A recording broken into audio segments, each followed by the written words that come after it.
Radio city podcast radio city podcast பேய் ஆவின்னு எவ்வளோ விஷயங்கள் மர்மதேசம் பக்கங்களில் நாமளும் பேசிகிட்டே இருக்கோம். நீங்கள் பேயையோ இல்லை ஒரு ஆவியவோ பார்த்துருக்கீங்களா? அது கூட உட்காந்து காஃபி சாப்பிட்ருக்கீங்களா? பேய் ஆவி இந்த மாதிரியான விஷயங்கள் யாரை பெரிய அளவில் பாதிக்குது? ரொம்ப சென்சிட்டிவான ஒரு தனி மனிதரால தான் பேயை பார்க்க முடியுங்கிறத தாண்டி பல பேர் சேர்ந்து பார்த்த பேய்கள்லாம் வரலாற்றில் இருக்கு.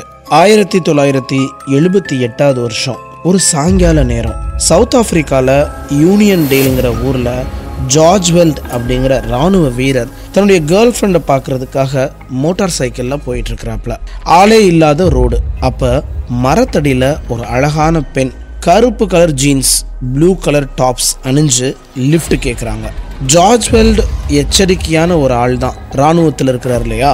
ஃபஸ்ட்டு வண்டியோட வேகத்தை குறைச்சு சுற்றி பார்க்குறாப்புல யாராவது இந்த பெண்ணை நிப்பாட்டி இந்த பெண் மூலமாக வழிப்பறியில் ஈடுபடுறாங்களா அப்படிங்கிறத பார்க்கறதுக்காக சுற்றி பார்க்குறாப்புல.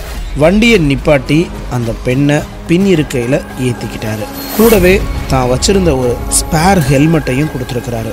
சில மைல் தூரம் போன பின்னாடி மோட்டார் சைக்கிள் கொஞ்சம் தூக்கி போட்டிருக்கு. அப்போ கூட அந்த பெண் ஒரு வார்த்தை கூட பேசலை.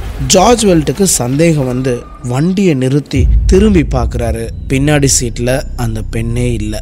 எங்கேயாவது விழுந்துட்டாளா அப்படிங்கிற கலவரத்தோட வண்டியை திருப்பி வந்த வழியே ஓட்டிட்டு போறாரு ஜார்ஜ் வெல்ட். அங்க இருக்கக்கூடிய சில கடைகளில் கூட விசாரிச்சிருக்கிறாரு. அந்த பெண் இல்லை. ஹெல்மெட் மட்டும் பின்னாடி சீட்ல மாட்டப்பட்டிருக்கு. சிந்தியா ஹிண்ட், டேவிட் ஹாரிட் அப்படிங்கிற 2 ஆவிகளை பற்றி ஆய்வு செய்யக்கூடிய ஆய்வாளர்கள் இந்த கேஸ் எடுத்துட்டு தீவிர விசாரணை நடத்தியிருக்காங்க. ஜார்ஜ் வெல்ட் போன அந்த ரோட்டுக்கு பக்கத்தில் இருக்கக்கூடிய கிராமத்துக்கெல்லாம் போய் அந்த ஆய்வாளர்கள் விசாரிச்சப்ப ஒரு பெண்ணோட போட்டோ அவங்களுக்கு கிடைச்சிச்சு. அந்த போட்டோவை ஜார்ஜ் வெல்ட்டுக்கு காண்பிச்சப்ப இதே பெண் தான் அப்படின்னு ஆச்சரியத்தோட சொன்னாரு.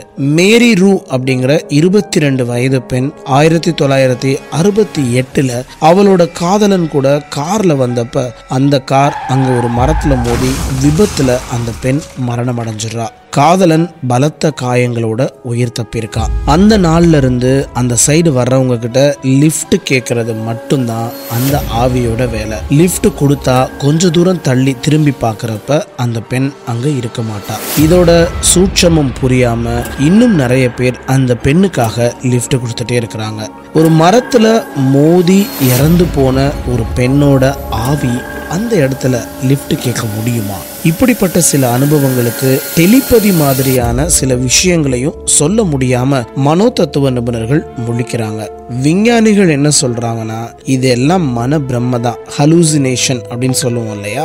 அந்த மன பிரம்மதான். அந்த பெண் இறந்து போன கதை நிறைய பேருக்கு தெரியும். ஸோ அந்த இடத்த நினைச்சிட்டு கிராஸ் பண்றப்ப அப்படி ஒரு உருவத்தை அவங்க பாக்குறாங்கன்னு சொல்லி முடிக்கிறாங்க. இதுக்கு பின்னாடி அறிவியல் சார்ந்த உண்மை எதுவும் இல்லைன்னு சொல்லி இந்த கேஸை முடிச்சாங்க.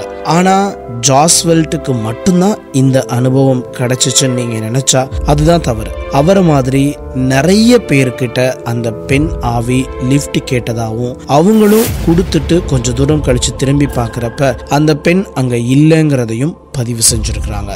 நான் உங்க ஆர்ஜே ஜான். நீங்க கேட்டுட்டு இருக்கிறது ரேடியோ சிட்டியின் மர்மதேசம் பாட்காஸ்ட்.